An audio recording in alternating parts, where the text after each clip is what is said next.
Seth, the shrinking pastor here, with a little bit of inspiration for your day. Last year I gave a sermon on marriage, and part of that I talked about Adam and Eve, and in particular how God created Adam, and the very first thing Adam had to do was get to work. Now, God recognized that it wasn't good for Adam to be alone, and so he said, I'm going to find a suitable helper for you. And then the next thing you know, he put Adam to work naming all of the animals. And it wasn't until Adam finished that process that God said, oh, well, there was no helper here, so I will make Eve for you. And as I was studying that, I realized that God has a tendency of doing two things for us when he's leading us to a great work. He puts us to work doing something, and he makes us wait.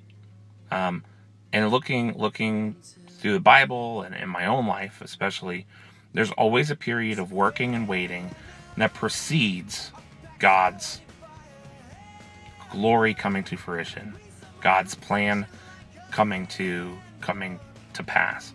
And you can see it in the life of Moses, that he spent 40 days working in the wilderness, in the desert, before he was called to free the Israelites. You see the disciples spent their whole lives fishing and fishing for fish before God took them and made them into fishers of people, fishers of men.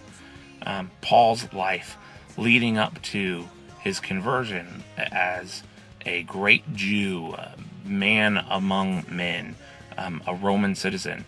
You see his life leading up to his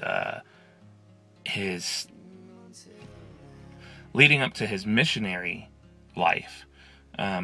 You see that has great result, and that sets him up for success as a missionary and to do the work of God.